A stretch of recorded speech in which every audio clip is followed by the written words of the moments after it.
Fátima, página 2. Segunda cena. Uma pavorosa catástrofe que deixa o mundo meio em ruínas. E em cujo proscênio se desencadeia uma perseguição religiosa que faz vítimas. Em todas as categorias sociais, inclusive e maximamente um Papa. E vimos numa luz imensa que é Deus, algo semelhante a como se vêem as pessoas num espelho quando lhe passam por diante um bispo vestido de branco. Tivemos o pressentimento de que era o Santo Padre. Vários outros bispos, sacerdotes, religiosos e religiosas subiram uma escabrosa montanha, no cimo da qual estava uma grande cruz de troncos toscos como se fora de sobreiro com a casca. O Santo Padre, antes de chegar aí, atravessou uma grande cidade meio em ruínas, e meio trêmulo com andar vacilante, acabrunhado de dor e pena, e orando pelas almas dos cadáveres que encontrava pelo caminho. Chegado ao cimo do monte, prostrado de joelhos aos pés da grande cruz, foi morto por um grupo de soldados que lhe dispararam vários tiros e setas. E assim mesmo foram morrendo uns tras outros os bispos, sacerdotes, religiosos e religiosas e várias pessoas seculares, cavalheiros e senhoras de várias classes e posições. Comentário. Uma cena que não seria exagerado qualificar de apocalíptica. O mundo aparece agora semi-destruído, uma grande cidade meio em ruínas. É forçoso concluir que a intervenção de Nossa Senhora impediu uma destruição total, porém não uma destruição parcial. Os homens obviamente não fizeram a penitência necessária, o castigo desencadeou-se. Personagem central dessa cena é o Santo Padre que, com vários outros bispos, sacerdotes, religiosos e religiosas, vai subindo uma escabrosa, pedregosa, íngreme montanha, no cimo da qual estava uma grande cruz de troncos toscos. Porém, antes de aí chegar, o Papa atravessa uma grande cidade meio em ruínas, e meio trêmulo, com andar vacilante, acabrunhado de dor e pena, e orando pelas almas dos cadáveres que encontrava pelo caminho. A cena é, pois, de uma catástrofe espantosa. Não seria exagerado qualificá-la de apocalíptica, como apocalíptico é o anjo que a desencadeou, ressalvado sempre que não se trata do fim do mundo. O que terá ocorrido?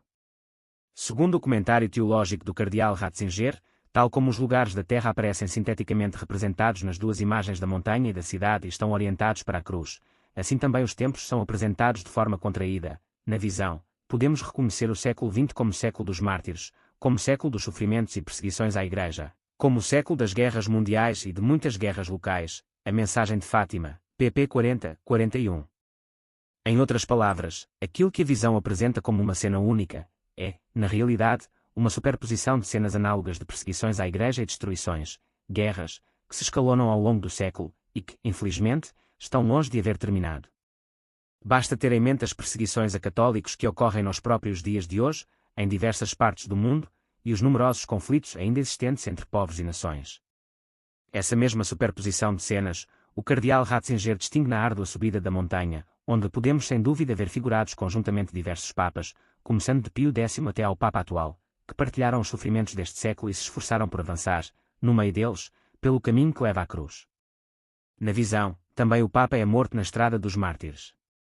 E acrescenta, não era razoável que o Santo Padre, quando, depois do atentado de 13 de maio de 1981, mandou trazer o texto da terceira parte do Segredo, tivesse lá identificado o seu próprio destino. A mensagem de Fátima, p. 41.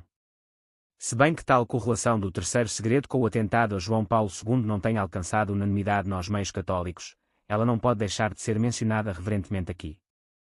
Alguns, sem excluir essa hipótese, de que o atentado esteja no contexto das perseguições à Igreja simbolizadas pela visão, preferem ver na imagem do bispo vestido de branco mais um símbolo dos diversos papas, do que de uma pessoa em particular, como declarou, por exemplo, o bispo de Leiria Fátima, de Serafim de Sousa Ferreira e Silva, CFR Corriere della Sera, 27 de junho de 2000.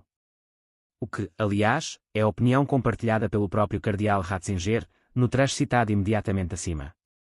De qualquer modo, a longa série de martírios descritos no terceiro segredo, que alcança também pessoas seculares, cavalheiros e senhoras de várias classes e posições, prossegue em nossos dias, e não se pode excluir que o ódio dos inimigos da fé chegue a perpetrar novos atentados de igual ou ainda maior magnitude. Escrevéramos isso em setembro de 2000, um ano depois. Quais são os agentes humanos desses atentados e destruições, representados na visão pelo grupo de soldados que dispararam vários tiros e setas contra o Santo Padre e os que o seguem, matando-os uns após outros?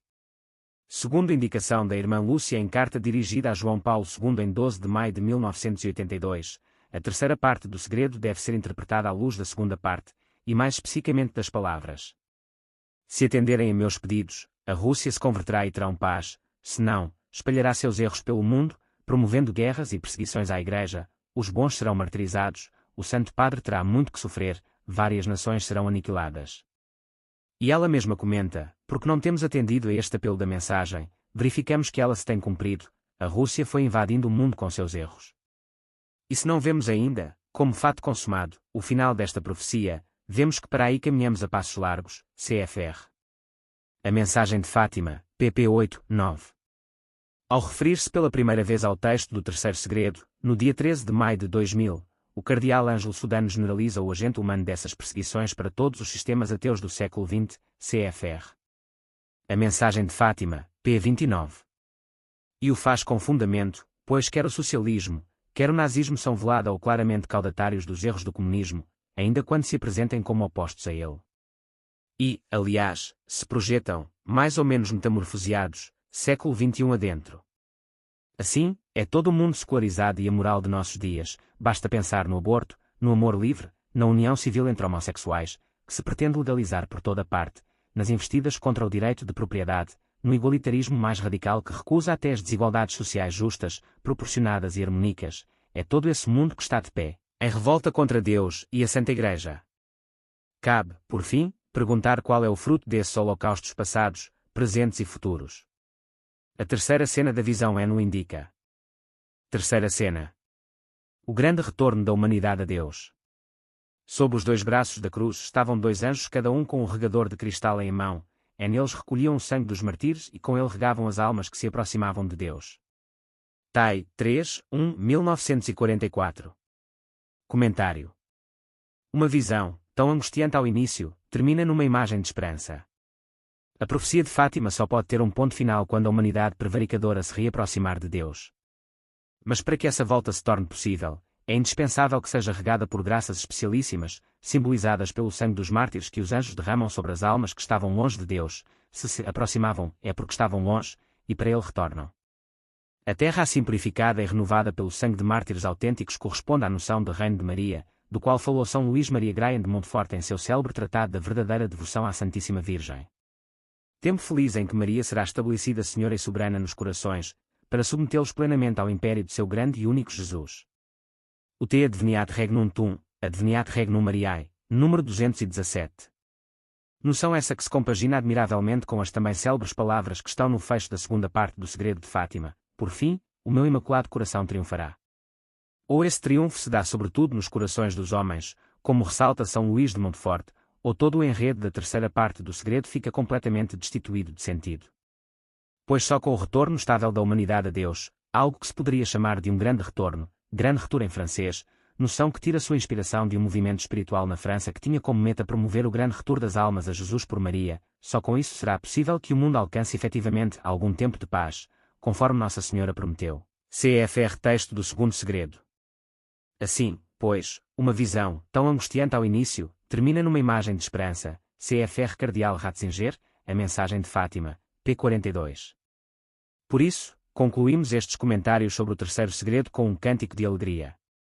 Aec est disquam fecit Dominus, sultmus et eleitumur inea. Castigans castigavit-me Dominus et morti non tradiditum. Este é o dia que fez o Senhor, exultemos e rejubilemo-nos nesse dia. Castigou-me o Senhor, porém não me entregou à morte. Salmo 117, 24 e 18. Assim as três partes do segredo hoje conhecidas podem ser vistas como um todo único que tem como centro a glória de Deus, a exaltação da Santa Madre Igreja e o bem das almas neste e no outro mundo, como resultado de uma intercessão poderosíssima do coração imaculado de Maria junto ao coração de seu divino Filho, Jesus. Final da terceira aparição. Passados instantes da visão que constitui a terceira parte do segredo, Nossa Senhora diz: quando rezais o terço, dizei depois de cada mistério: ó meu Jesus, perdoai-nos, livrai-nos do fogo do inferno, levai as alminhas todas para o céu, principalmente aquelas que mais precisarem. 6. Circulam formulações um tanto diversas desta jaculatória. Pequenas variantes aparecem até mesmo nos manuscritos e entrevistas da irmã Lúcia. A formulação que registramos encontra-se na IV Memória, pp 340 e 342, e foi confirmada pela vidente na entrevista ao Walsh, p. 197. Na II Memória, p. 220, em vez de aquelas, aparece as, o mesmo ela consigna em carta ao P. José Bernardo Gonçalves S.J., CFR Memórias e Cartas da Irmã Lúcia, p. 442. Na resposta ao interrogatório do Dr. Goulven, entretanto, a frase final tem a seguinte redação: e socorrei principalmente as que mais precisarem. CFR Sebastião Martins dos Reis, a vidente de Fátima dialoga e responde pelas aparições, p. 39. Como se vê, esta última formulação é a que mais se afasta das outras, mas é também aquela em que a vidente menos insiste, constando de apenas um documento. Aliás, não se sabe se o conego Sebastião Martins dos Reis, que o publicou, transcreveu-o diretamente do manuscrito ou de uma cópia datilografada. Nesta última hipótese, seria interessante confrontar o manuscrito e a cópia datilografada do citado interrogatório, para se constatar se não houve algum erro de transcrição. O certo é que os videntes, ao rezarem a jaculatória, entendiam-na aplicada às almas que se encontram em maior perigo de condenação, e não às almas do purgatório. Afirma expressamente a irmã Lúcia em carta de 18 de maio de 1941, ao P. Gonçalves, traduziram-na, a jaculatória, fazendo a última súplica pelas almas do purgatório, porque diziam não entender o sentido das últimas palavras, mas eu creio que Nossa Senhora se referia às almas que se encontram em maior perigo de condenação. Foi esta a impressão que me ficou, e talvez a revia. Lhe pareça o mesmo depois de ter lido a parte que escrevi do segredo, e sabendo que Eno ensinou a seguir, na terceira aparição, em julho, CFR Memórias e Cartas da Irmã Lúcia, p. 442. Por isso, a fórmula, ó meu Jesus, perdoai-nos, livrai-nos do fogo do inferno, aliviai as almas do purgatório, especialmente as mais abandonadas, é certamente incorreta. O emprego do diminutivo, alminhas, é um provincianismo português, razão pela qual se costuma recitar a jaculatória usando essa palavra na forma normal. Lúcia, vossem não me quer mais nada. Nossa Senhora, não, hoje não te quero mais nada. E como de costume, começou a elevar-se em direção ao nascente, até desaparecer na imensa distância do firmamento. Ouviu-se então uma espécie de trovão indicando que a aparição cessara. 7. Assaltados, após esta aparição, por perguntas sobre o que Nossa Senhora teria dito, os videntes anunciaram que se tratava de segredo. Bom ou mau, insistiram os interlocutores. Bom para uns, mau para outros, responderam as crianças, CFR. De Marchi, p. 94, Walsh, Eda em inglês, p. 84, a Eda em português omitiu este diálogo. Antes da última aparição, interrogados Francisco e Jacinta pelo conego Dr. Manuel Nunes Formigão, sobre se o povo ficava triste se soubesse o segredo, responderam, ficava, CFR.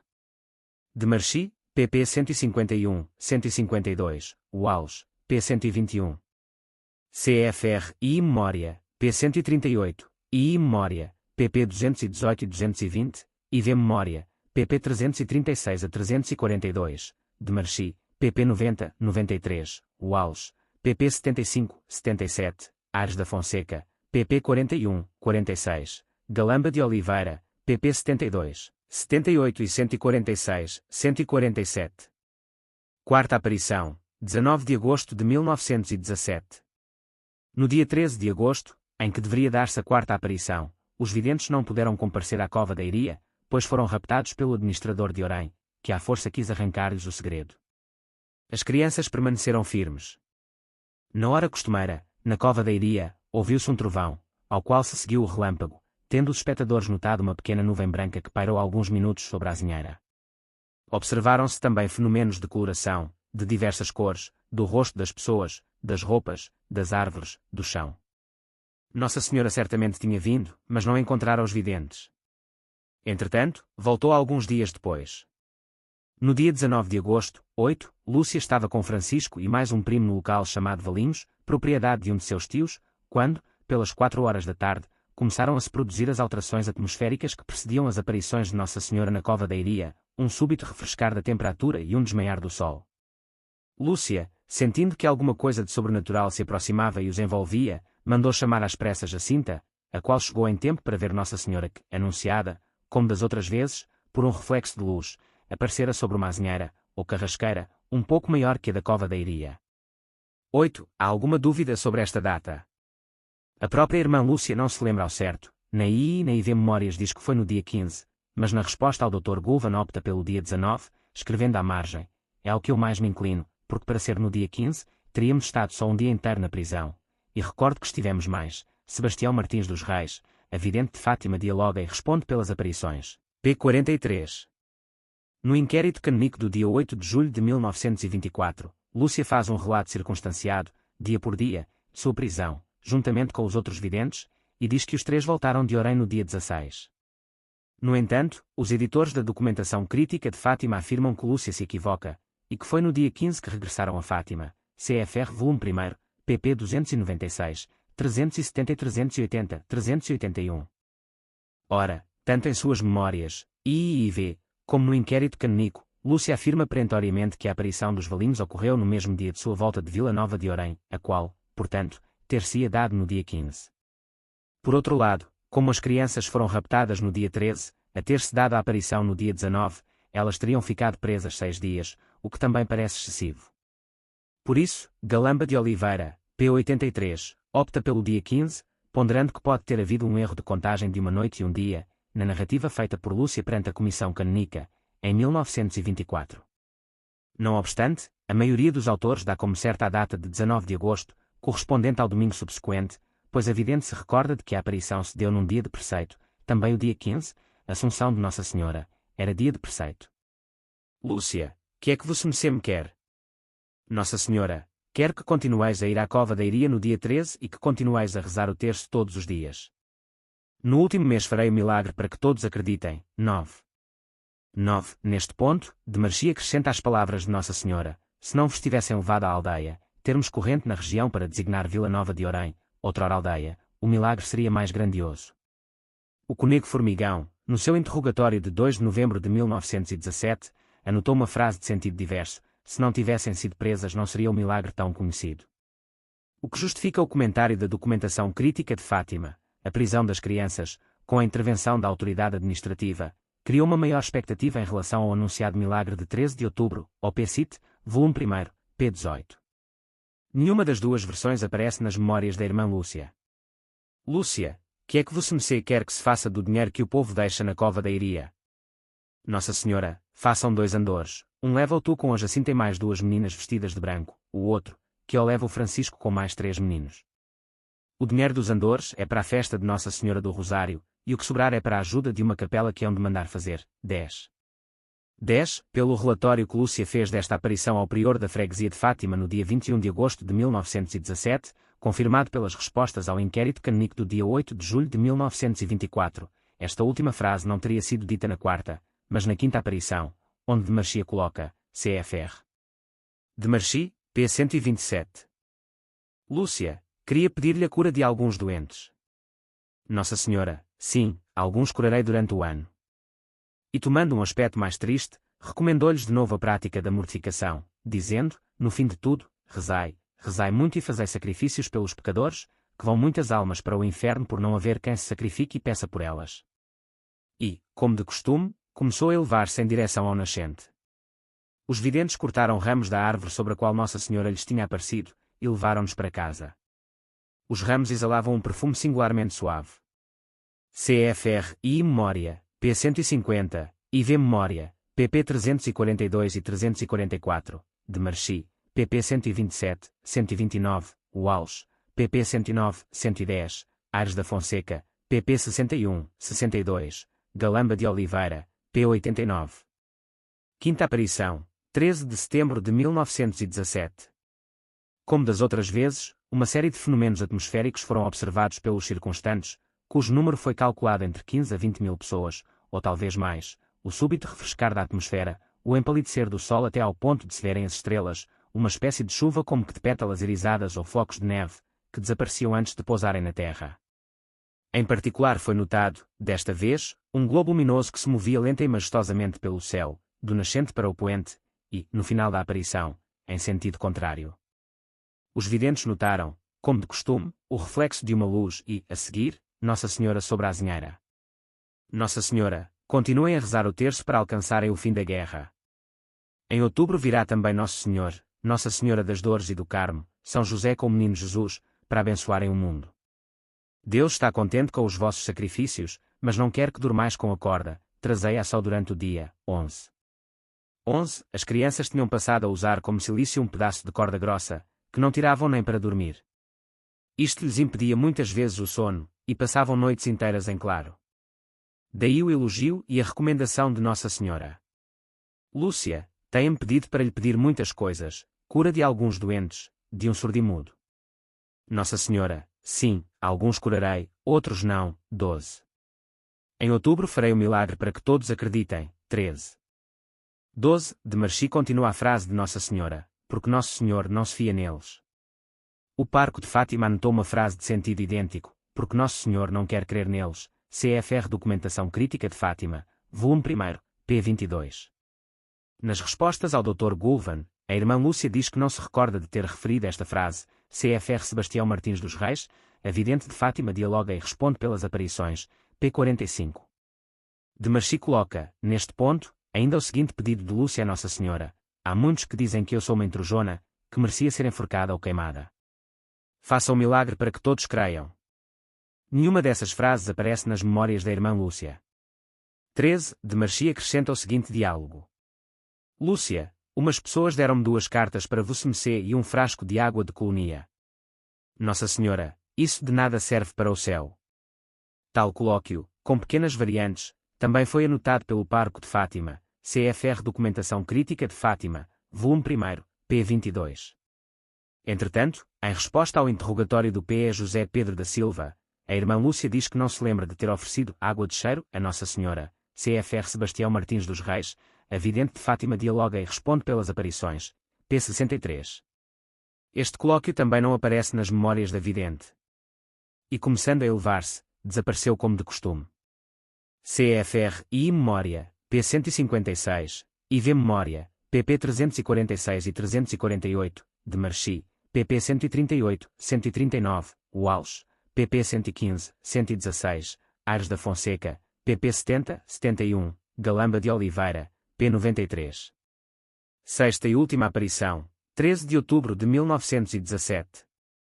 Como das outras vezes, os videntes notaram o reflexo de uma luz e, em seguida, Nossa Senhora sobre a carrasqueira. Lúcia, que é que Vossa Mecê me quer? Nossa Senhora, quero dizer-te que façam aqui uma capela em minha honra, que sou a Senhora do Rosário, que continuem sempre a rezar o terço todos os dias. A guerra vai acabar e os militares voltarão em breve para suas casas. Lúcia, eu tinha muitas coisas para lhe pedir. Se curavam os doentes e se convertiam os pecadores. Nossa Senhora, uns sim, outros não. 14. É preciso que se emendem, que peçam perdão dos seus pecados. E tomando um aspecto triste, não ofendam mais a Deus Nosso Senhor que já está muito ofendido. 15. 14. Em carta de 18 de maio de 1941 ao P. José Bernardo Gonçalves S.J., a irmã Lúcia esclarece que, neste ponto, Nossa Senhora disse que concederia algumas dessas graças dentro de um ano, e outras não. CFR Memórias e Cartas da irmã Lúcia, p. 442. 15. De Marchi conclui esta aparição da seguinte maneira: Lúcia, não quer mais nada de mim. Nossa Senhora, não quer mais nada. Lúcia, e eu também não quero mais nada. Esse pitoresco colóquio não aparece nas memórias da irmã Lúcia. Entretanto, o Parco de Fátima, em seu interrogatório à vidente logo no dia 16 de outubro, anotou as 2 primeiras frases deste diálogo, com pequenas variantes, CFR Documentação Crítica de Fátima, volume 1, p. 24. Em seguida, abrindo as mãos, Nossa Senhora fê-las refletir no sol, e enquanto se elevava, continuava o reflexo da sua própria luz a projetar-se no sol. Lúcia, nesse momento, exclamou: olhem para o sol. 3 quadros simbólicos dos mistérios do Rosário. Desaparecida Nossa Senhora na imensa distância do firmamento, desenrolaram-se aos olhos dos videntes 3 quadros, sucessivamente, simbolizando primeiro os mistérios gozosos do Rosário, depois os dolorosos e por fim os gloriosos. Apenas Lúcia viu os 3 quadros, Francisco e Jacinta viram apenas o primeiro. Apareceram, ao lado do sol, São José com o Menino Jesus, e Nossa Senhora do Rosário. Era a Sagrada Família. A Virgem estava vestida de branco, com um manto azul. São José também se vestia de branco e o Menino Jesus de vermelho claro. São José abençoou a multidão, traçando 3 vezes o sinal da cruz. O Menino Jesus fez o mesmo. Seguiu-se a visão de Nossa Senhora das Dores e de Nosso Senhor acabrunhado de dor no caminho do Calvário. Nosso Senhor traçou um sinal da cruz para abençoar o povo. Nossa Senhora não tinha a espada no peito. Lúcia via apenas a parte superior do corpo de Nosso Senhor. Finalmente apareceu, numa visão gloriosa, Nossa Senhora do Carmo, coroada Rainha do Céu e da Terra, com o Menino Jesus ao colo. O milagre do sol. Enquanto estas cenas se desenrolavam aos olhos dos videntes, a grande multidão de 50 a 70 mil espectadores assistia ao milagre do sol. Chovera durante toda a aparição. Ao encerrar-se o colóquio de Lúcia com Nossa Senhora, no momento em que a Santíssima Virgem se elevava e que Lúcia gritava: "Olhem para o sol", as nuvens se entreabriram, deixando ver o sol como um imenso disco de prata. Brilhava com intensidade jamais vista, mas não cegava. Isto durou apenas um instante. A imensa bola começou a bailar. Qual gigantesca roda de fogo, o sol girava rapidamente. Parou por certo tempo, para recomeçar, em seguida, a girar sobre si mesmo, vertiginosamente. Depois seus bordos tornaram-se escarlates e deslizou no céu, como um redemoinho, espargindo chamas vermelhas de fogo. Essa luz refletia-se no solo, nas árvores, nos arbustos, nas próprias faces das pessoas e nas roupas, tomando tonalidades brilhantes e diferentes cores. Animado 3 vezes de um movimento louco, o globo de fogo pareceu tremer, sacudir-se e precipitar-se em zigue-zague sobre a multidão aterrorizada. Durou tudo uns 10 minutos. Finalmente o sol voltou em zigue-zague para o ponto de onde se tinha precipitado, ficando novamente tranquilo e brilhante, com o mesmo fulgor de todos os dias. O ciclo das aparições havia terminado. Muitas pessoas notaram que suas roupas, ensopadas pela chuva, tinham secado subitamente. O milagre do sol foi observado também por numerosas testemunhas situadas fora do local das aparições, até a 40 km de distância. CFR I Memória, P 162, IV Memória, PP 348 e 350, de Marchi, PP 165, 166, Walsh, PP 129, 131, Ares da Fonseca, PP 91, 93, Galamba de Oliveira, PP 95, 97. Capítulo 3. Algumas visões particulares. No pouco tempo que passaram na Terra depois das aparições, e mesmo no período abrangido por estas, Francisco e Jacinta, mas sobretudo esta última, tiveram isoladamente diversas visões. Relataremos aqui as principais. Francisco, graças místicas do mais elevado grau. O Francisco, diz a irmã Lúcia, pareceu ser o que menos se impressionou com a vista do inferno, e vê memória, p. 266.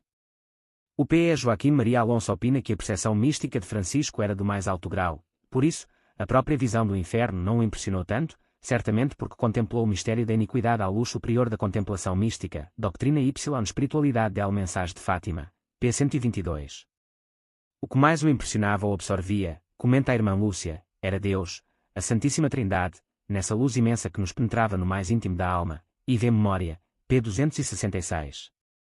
O que não impediu que, em outras visões de menor porte, tremesse de medo diante da visão do demônio. A irmã Lúcia assim descreve essa cena. Andávamos, um dia, num sítio chamado Pedreira, e, enquanto as ovelhas pastavam, saltávamos de penedo em penedo, fazendo ecoar a voz no fundo desses grandes barrancos. O Francisco, como era seu costume, retirou-se lá para a concavidade de um penedo. Passado um bom bocado, ouvimos-o gritar e chamar por nós e por Nossa Senhora. Aflitas pelo que lhe teria acontecido, começamos a procurá-lo, chamando por ele. Onde estás? Aqui. Aqui. Mas ainda nos levou tempo a encontrá-lo. Por fim, lá demos com ele, a tremer de medo, ainda de joelhos, que, aflito, nem arte tinha tido para se pôr de pé. Que tens? Que foi? Com a voz meio sufocada pelo susto, lá disse, era um daqueles bichos grandes, que estavam no inferno, que estava aqui a deitar lume, pôr fogo, e vê memória, pp 288, 290. Que luz tão bonita, ali, junto da nossa janela. Francisco, o que mais queria era consolar a Nosso Senhor ofendido pelos pecados dos homens. Assim, nas vésperas de morrer, disse à Lúcia. Olha. Estou muito mal, já me falta pouco para ir para o céu. Então vê lá, não te esqueças de lá pedir muito pelos pecadores, pelo Santo Padre, por mim e pela Jacinta. Sim, eu peço, mas olha, essas coisas pedas antes à Jacinta, que eu tenho medo de me esquecer quando vir a Nosso Senhor. E, depois, antes o quero consolar, e vê memória, p. 304. Por isso certamente foi premiado com uma visão celeste pouco antes de morrer. Narra o P. Fernando Leite S.J., nesse dia 4 de abril de 1919, a certa altura exclamou. Oh minha mãe, que luz tão bonita, ali, junto da nossa janela. E depois de alguns minutos de doce enleio, agora já não vejo, inquérito paroquial de 28 de setembro de 1923.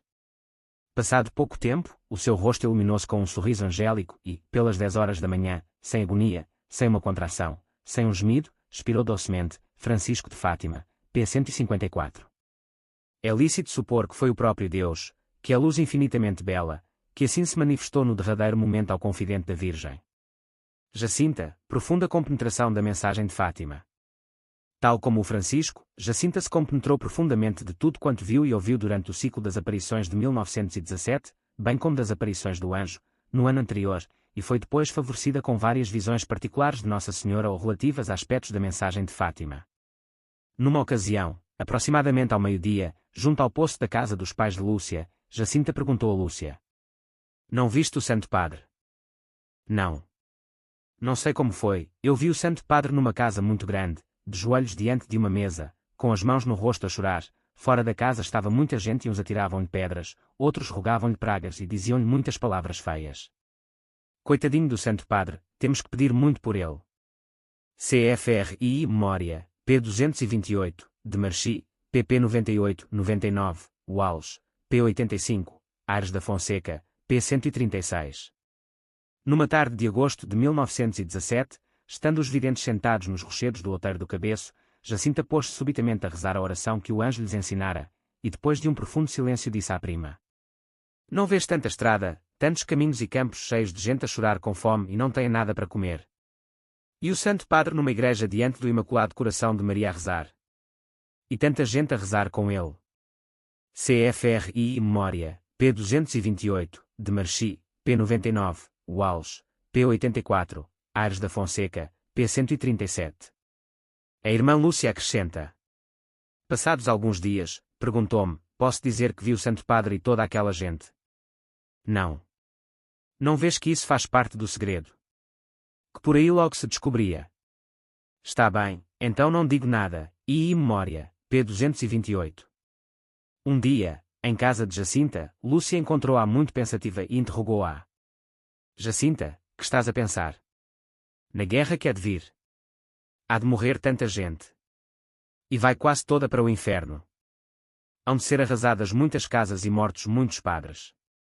Olha, eu vou para o céu, e tu quando vires de noite essa luz que aquela senhora disse que vem antes, foge para lá também." CFRI Memória, p. 228, de Marchi, p. 238, Walsh, p. 85, Aires da Fonseca, pp. 161, 162. Últimas visões de Jacinta. Em fins de outubro de 1918, Francisco e Jacinta adoeceram, quase ao mesmo tempo.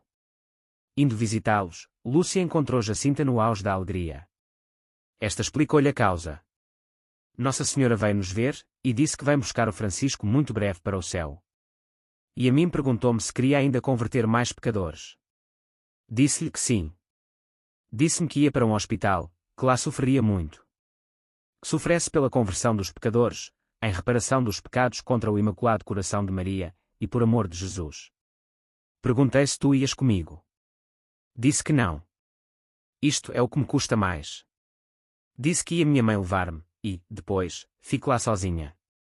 CFRI Memória, p. 70, de Marchi, p. 227, Walsh, p. 146, Aires da Fonseca, p. 153. Durante a doença dos dois videntes, Lúcia visitava-os frequentemente. Conversavam então longamente sobre os acontecimentos de que tinham sido protagonistas. Transcrevemos algumas observações de Jacinta. "Já me falta pouco para ir para o céu. Tu ficas cá para dizeres que Deus quer estabelecer no mundo a devoção ao Imaculado Coração de Maria. Quando for para dizeres isso, não te escondas, diz a toda a gente que Deus nos concede as graças por meio do Coração Imaculado de Maria, que lhes peçam a ela, que o coração de Jesus quer que, a seu lado, se venere o Coração Imaculado de Maria. Que peçam a paz ao Imaculado Coração de Maria, que Deus lhe entregou a ela. Se eu pudesse meter no coração de toda a gente o lume que tenho cá dentro no peito a queimar-me e a fazer-me gostar tanto do coração de Jesus e do coração de Maria." CFRI Memória, p. 234, de Marchi, p. 244, Walsh, p. 156. "Olha, sabes? Nosso Senhor está triste porque Nossa Senhora disse-nos para não ofenderem mais, que já estava muito ofendido e ninguém fez caso, continuam a fazer os mesmos pecados." CFRI Memória, p. 236, de Marchi, p. 243, Walsh, p. 157. Em fins de dezembro de 1919, Nossa Senhora apareceu novamente à Jacinta, que assim relatou o fato à prima. "Disse-me que vou para Lisboa, para outro hospital, 16, que não te torno a ver, nem a meus pais, que depois de sofrer muito, morro sozinha, mas que não tenha medo, que me vai lá ela buscar para o céu. CFR em memória, pp 74 e 76, de Marchi, p 245, Walsh, p 157, Ares da Fonseca, p 162. 16. Em julho de 1919, Jacinta fora levada para o hospital de Vila Nova de Orém, ficando ali 2 meses. Quem te ensinou tantas coisas? Transportada para Lisboa, Jacinta ficou primeiramente no orfanato contíguo à igreja de Nossa Senhora dos Milagres, sendo depois levada para o Hospital Dona Estefânia. No primeiro destes estabelecimentos foi assistida pela Madre Maria da Purificação Godinho, que tomou nota, embora nem sempre literalmente, de suas últimas palavras. Reproduzimos abaixo algumas delas, repassadas de tom profético e cheias de unção e ensinamentos, aliás em perfeita consonância com o teor geral da mensagem de Fátima. Por isso são recebidas em geral como autênticas pelos estudiosos de Fátima. De Marchi publica as agrupadas por assunto. Sobre a guerra. Nossa Senhora disse que no mundo há muitas guerras e discórdias. As guerras não são senão castigos pelos pecados do mundo. Nossa Senhora já não pode suster o braço do seu amado Filho sobre o mundo. É preciso fazer penitência. Se a gente se emendar, ainda Nosso Senhor valerá ao mundo, mas, se não se emendar, virá o castigo. Nosso Senhor está profundamente indignado com os pecados e crimes que se cometem em Portugal. Por isto, um terrível cataclismo de ordem social ameaça o nosso país e principalmente a cidade de Lisboa. Desencadear-se-á, segundo parece, uma guerra civil de caráter anarquista ou comunista, acompanhada de saques, morticínios, incêndios e devastações de toda a espécie. A capital converter-se-á numa verdadeira imagem do inferno. Na ocasião em que a divina justiça ofendida infligir tão pavoroso castigo, todos aqueles que o puderem fazer fujam dessa cidade. Este castigo agora predito convém que seja anunciado pouco a pouco e com a devida descrição, CFR. De Marchi, p. 255, Walsh, pp. 160, 161. Se os homens não se emendarem, Nossa Senhora enviará ao mundo um castigo como não se viu igual, e, antes dos outros países, à Espanha, de Marchi, p. 92. Jacinta falava também de grandes acontecimentos mundiais que se deviam realizar por volta de 1940, de Marchi, p. 92. Sobre os sacerdotes e os governantes. Minha madrinha, peça muito pelos pecadores. Peça muito pelos padres. Peça muito pelos religiosos. Os padres só deviam ocupar-se das coisas da igreja. Os padres devem ser puros, muito puros. A desobediência dos padres, e dos religiosos aos seus superiores e ao Santo Padre ofende muito a Nosso Senhor. Minha madrinha, peça muito pelos governos. Ai dos que perseguem a religião de Nosso Senhor. Se o governo deixasse em paz a Igreja e desse a liberdade à santa religião, era abençoado por Deus, de Marchi, pp 255-256, Walsh, p 161. Sobre o pecado. Os pecados que levam mais almas para o inferno são os pecados da carne. Hão de vir umas modas que hão de ofender muito a Nosso Senhor. As pessoas que servem a Deus não devem andar com a moda. A Igreja não tem modas. Nosso Senhor é sempre o mesmo. Os pecados do mundo são muito grandes. Se os homens soubessem o que é a eternidade, faziam tudo para mudar de vida. Os homens perdem-se porque não pensam na morte de Nosso Senhor e não fazem penitência. Muitos matrimónios não são bons, não agradam a Nosso Senhor e não são de Deus. Sobre as virtudes cristãs. Minha madrinha, não ande no meio do luxo, fuja das riquezas. Seja muito amiga da santa pobreza e do silêncio. Tenha muita caridade, mesmo com quem é mau. Não fale mal de ninguém e fuja de quem diz mal. Tenha muita paciência, porque a paciência leva-nos para o céu. A mortificação e os sacrifícios agradam muito a Nosso Senhor. A confissão é um sacramento de misericórdia. Por isso é preciso aproximarem-se do confessionário com confiança e alegria. Sem confissão não há salvação. A Mãe de Deus quer mais almas virgens, que se liguem a ela pelo voto de castidade. Para ser religiosa é preciso ser muito pura na alma e no corpo. E sabes tu o que quer dizer ser pura? Perguntou a Madre Godinho. Sei. Ser pura no corpo é guardar a castidade, e ser pura na alma é não fazer pecados, não olhar para o que não se deve ver, não roubar, não mentir nunca, dizer sempre a verdade ainda que nos custe. Quem não cumpre as promessas que faz a Nossa Senhora nunca terá felicidade nas suas coisas. Os médicos não têm luz para curar bem os doentes, porque não têm amor de Deus. Quem foi que te ensinou tantas coisas? Pergunta a Madre Godinho. Foi Nossa Senhora, mas algumas penso-as eu. Gosto muito de pensar, de Marchi, pp 254, 256, Walsh, pp 161, 162. Notando que muitas visitas conversavam e riam na capela do orfanato, Jacinta pediu à Madre Godinho que as advertisse da falta de respeito que isso constituía para com a presença real. Não dando tal medida resultados satisfatórios, pedia que comunicasse isso ao cardeal. Nossa Senhora não quer que a gente fale na igreja, de Marchi, p. 252, Walsh, p. 160. Últimos dias de Jacinta. Durante a sua curta permanência no hospital, Jacinta foi favorecida com novas visitas de Nossa Senhora, que lhe anunciou o dia e a hora em que haveria de morrer. 4 dias antes de a levar para o céu, a Santíssima Virgem tirou-lhe todas as dores. Nas vésperas de sua morte, alguém perguntou-lhe se queria ver a mãe. Jacinta respondeu: a minha família durará pouco tempo e em breve se encontrarão no céu. Nossa Senhora aparecerá outra vez, mas não a mim, porque com certeza morro, como ela me disse, de Marchi, p. 262. Nossa Senhora veio buscar Jacinta no dia 20 de fevereiro de 1920. Jacinta foi sepultada no cemitério de Vila Nova de Orém. Francisco o fora, anteriormente, no cemitério de Fátima. Em 12 de setembro de 1935, os restos mortais de Jacinta foram transladados para o cemitério de Fátima, onde foram depositados num jazigo novo especialmente construído para ela e seu irmão. Na lápide, uma inscrição singela dizia: aqui repousam os restos mortais de Francisco e Jacinta, a quem Nossa Senhora apareceu. Mais tarde, em 1951 e 1952, respectivamente, os preciosos despojos foram levados para o transepto da Basílica de Fátima, onde se encontram. Os processos canônicos preparatórios para a beatificação dos dois videntes de Fátima foram oficialmente iniciados em 1949. E em 28 de junho de 1999 foi exarado o decreto reconhecendo a autenticidade do milagre necessário para a beatificação. Por fim, no dia 13 de maio de 2000, SS. João Paulo II deslocou-se pessoalmente ao Santuário de Fátima, onde procedeu solenemente, perante uma multidão calculada em 400.000 pessoas, à beatificação dos servos de Deus Francisco e Jacinta Marto, cuja festa celebrar-se anualmente, nos lugares e segundo as normas do direito, no dia 20 de fevereiro, Voz da Fátima, 13 de junho de 2000. Capítulo 4. A missão da irmã Lúcia. Quando da segunda aparição, ao pedido de Lúcia para que a levasse para o céu juntamente com seus primos, Nossa Senhora lhe respondeu, como vimos: sim, à Jacinta e ao Francisco levo-os em breve.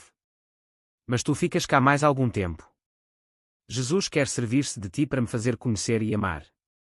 Ele quer estabelecer no mundo a devoção ao meu imaculado coração. Estas palavras indicam claramente que Lúcia, além de depositária dos segredos revelados por Nossa Senhora, ficava nesta terra para desempenhar uma determinada missão. A sétima aparição. Antes de mais nada, cabe lembrar que, logo na primeira aparição, no dia 13 de maio, Nossa Senhora anunciara: vim para vos pedir que venhais aqui 6 meses seguidos, no dia 13, a esta mesma hora. Depois vos direi quem sou e o que quero.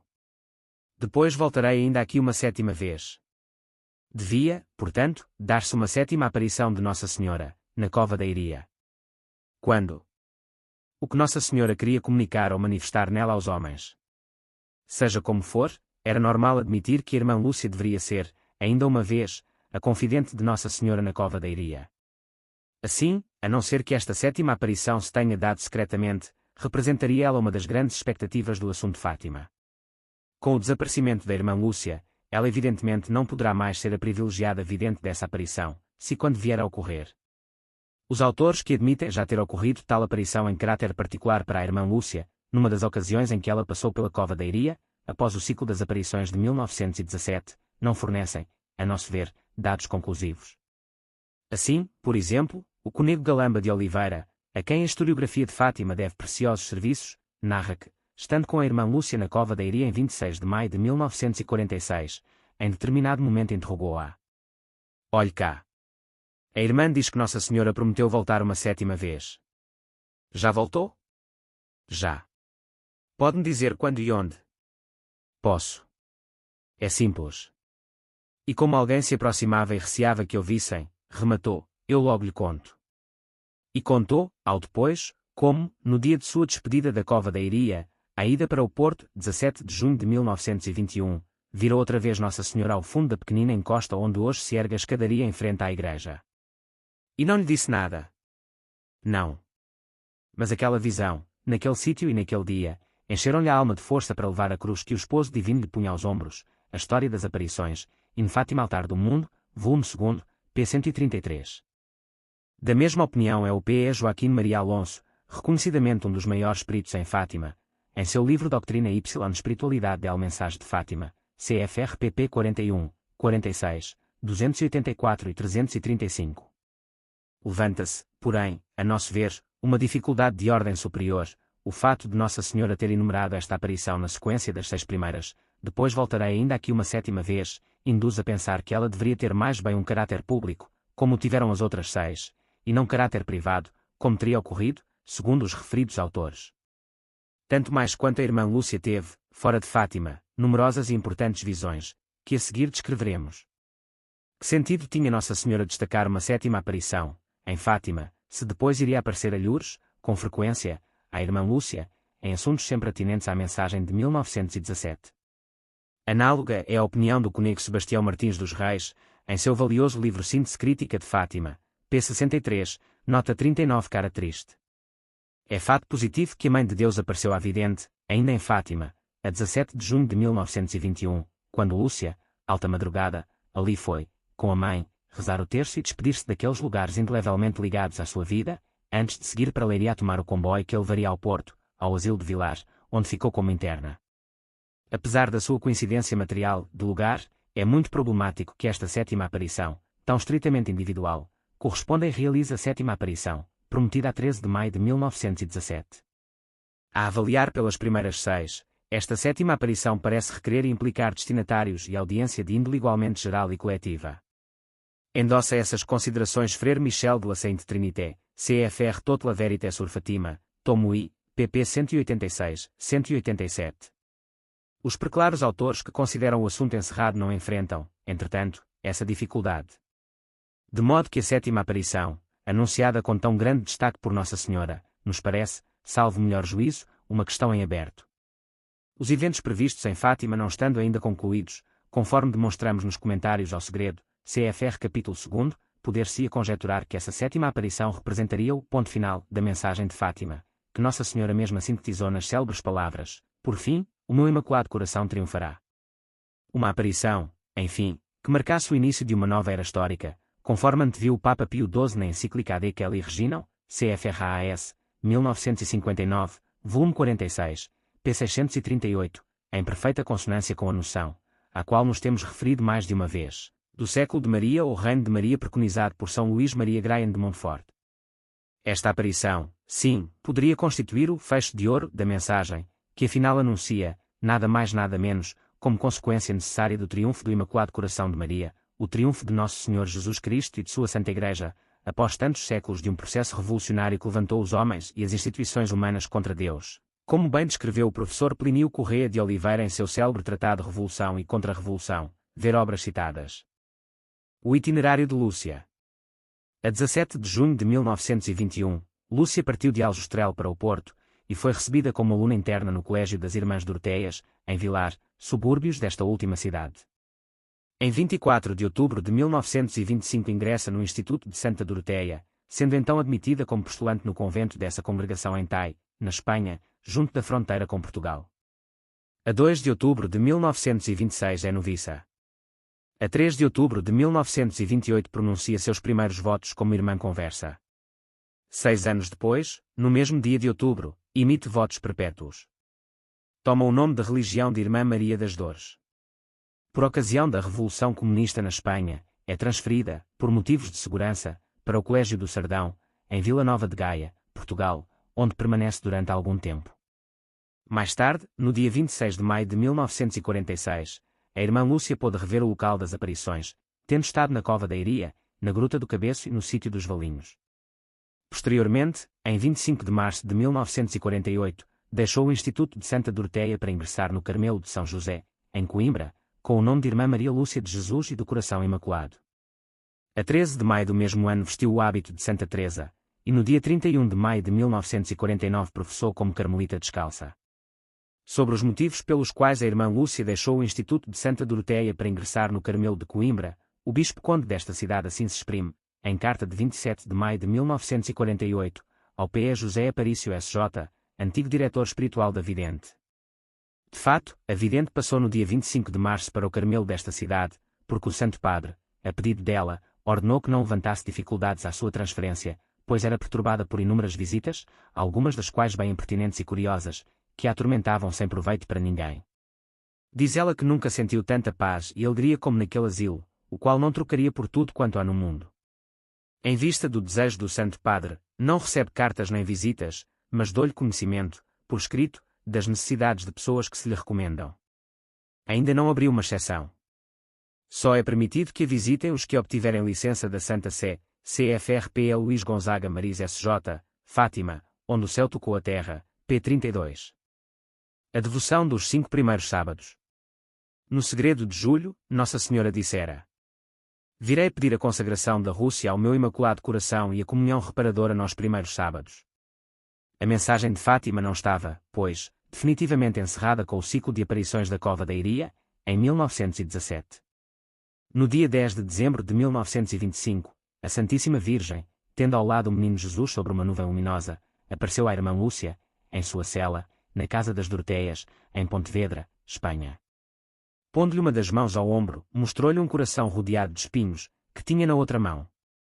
O menino Jesus, apontando para ele, exortou a vidente com as seguintes palavras: tem pena do coração de tua Santíssima Mãe, que está coberto de espinhos que os homens ingratos a todos os momentos lhe cravam, sem haver quem faça um ato de reparação para os tirar. A Santíssima Virgem acrescentou: olha, minha filha, o meu coração cercado de espinhos que os homens ingratos a todos os momentos me cravam com blasfêmias e ingratidões. Tu, ao menos, vê-de-me consolar, e disse que todos aqueles que durante 5 meses, no primeiro sábado, se confessarem, recebendo a Sagrada Comunhão, rezarem um terço e me fizerem 15 minutos de companhia meditando nos 15 mistérios do Rosário com o fim de me desagravar, eu prometo assisti-los na hora da morte com todas as graças necessárias para a salvação dessas almas. CFR Memórias e Cartas da Irmã Lúcia, p. 400, Aires da Fonseca, pp 350-351, Walsh, p. 196, de Marchi, Eda Inglês. pp 152, 153, Fazenda, ppxxi. No dia 15 de fevereiro de 1926, o menino Jesus torna a aparecer à irmã Lúcia, em Pontevedra, perguntando-lhe se já havia divulgado a devoção à sua Santíssima Mãe. A vidente dá conta de dificuldades apresentadas pelo confessor, e explica que a superiora estava pronta a propagá-la, mas que aquele sacerdote havia dito que sozinha a madre nada podia. Jesus respondeu: é verdade que a tua superiora só nada pode, mas com a minha graça pode tudo. A irmã Lúcia expôs a dificuldade de algumas pessoas de se confessarem no sábado, e pediu para ser válida a confissão de 8 dias. Jesus respondeu: sim, pode ser de muitos mais dias ainda, contanto que, quando me receberem, estejam em graça e tenham a intenção de desagravar o Imaculado Coração de Maria. A irmã Lúcia ainda levantou a hipótese de alguém esquecer de formar a intenção ao confessar-se, ao que Nosso Senhor respondeu: podem formá-la na outra confissão seguinte, aproveitando a primeira ocasião que tiverem de se confessar. CFR Memórias e Cartas da Irmã Lúcia, p. 400, Fazenda, ppxi 12, Aires da Fonseca, p. 351, de Marchi, Eda Inglês, p. 153. Na vigília de 29 para 30 de maio de 1930, Nosso Senhor, falando interiormente à Irmã Lúcia, resolveu ainda outra dificuldade. Será igualmente aceita a prática desta devoção no domingo seguinte ao primeiro sábado, quando os meus sacerdotes, por justos motivos, assim o concederem às almas. CFR Memórias e Cartas da Irmã Lúcia, p. 410. Na mesma ocasião, Nosso Senhor responde a outra consulta que o P.E. José Bernardo Gonçalves S.J. dirigira, como a anterior, à Irmã Lúcia, porque hão de ser 5 sábados, e não 9, ou 7 em honra das dores de Nossa Senhora. Minha filha, o motivo é simples, são 5 as espécies de ofensas e blasfêmias proferidas contra o Imaculado Coração de Maria. Primeiro, as blasfêmias contra a Imaculada Conceição. Segundo, contra a sua virgindade. Terceiro, contra a maternidade divina, recusando, ao mesmo tempo, recebê-la como mãe dos homens. Quarto, os que procuram publicamente infundir, nos corações das crianças, a indiferença, o desprezo, e até o ódio para com esta Imaculada Mãe.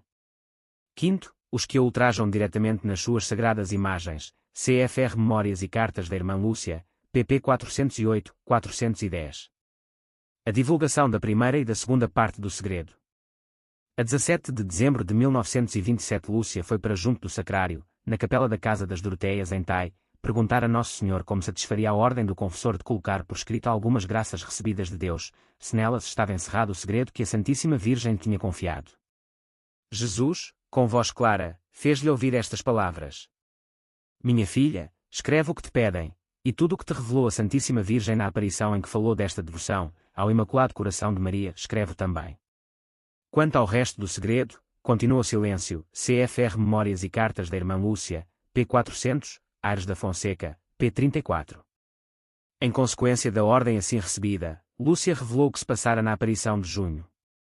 Mais tarde, em 1941, quando o bispo de Leiria lhe ordenou que recordasse tudo o mais que pudesse interessar à história da vida de Jacinta, para uma nova edição que queriam mandar imprimir, a vidente, obtida a licença do céu, revelou 2 das 3 partes do segredo de julho. São suas palavras. O segredo consta de 3 coisas distintas, 2 das quais vou revelar. A primeira foi, pois, a vista do inferno.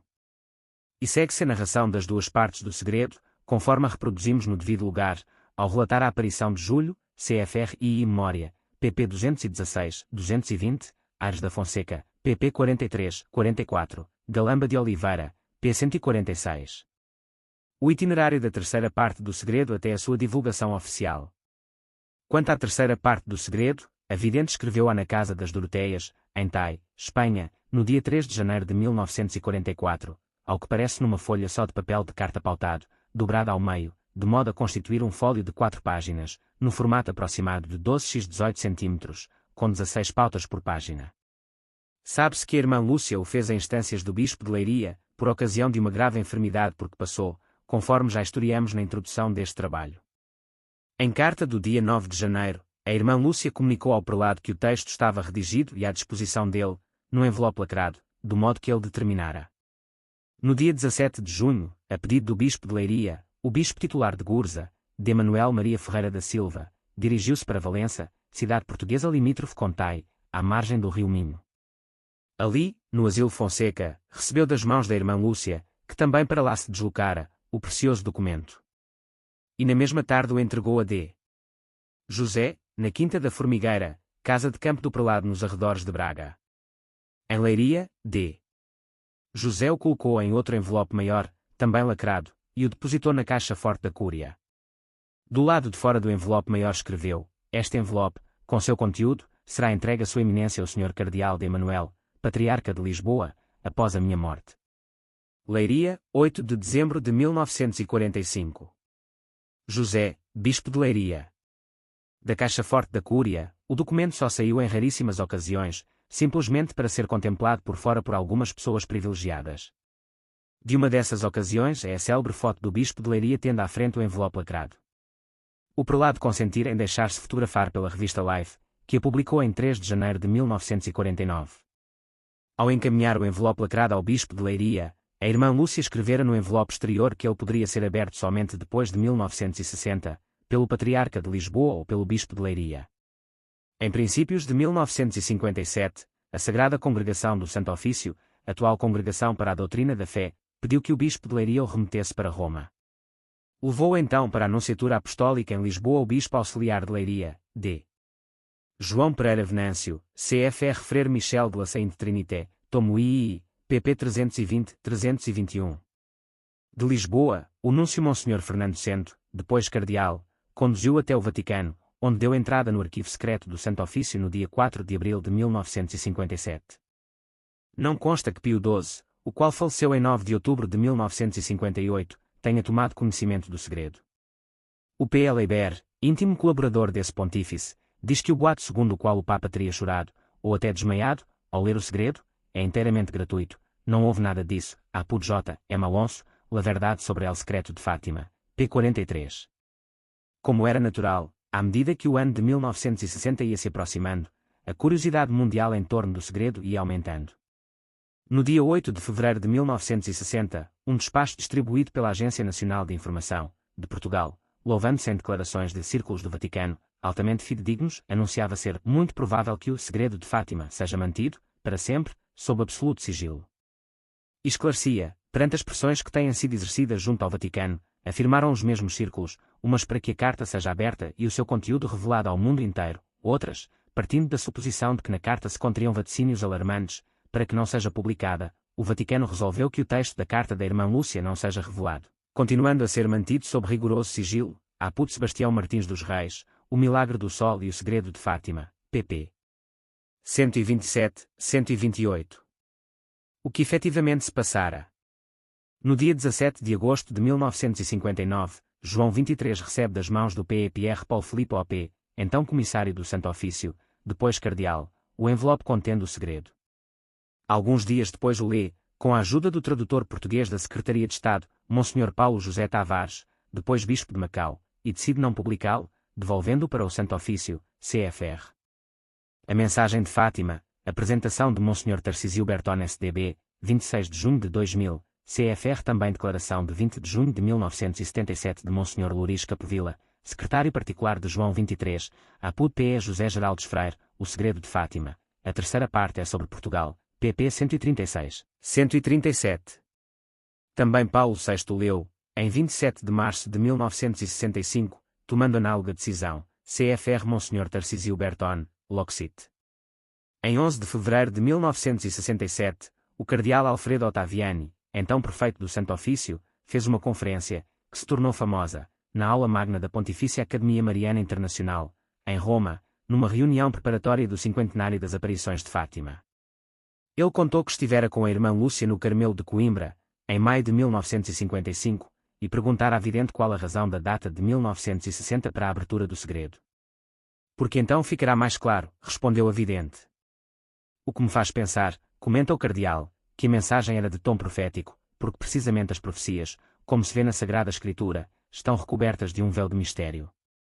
Elas não são geralmente expressas em linguagem manifesta, clara, compreensível para todo mundo. La Documentation Catholique, Paris, 19 de março de 67, p. 542.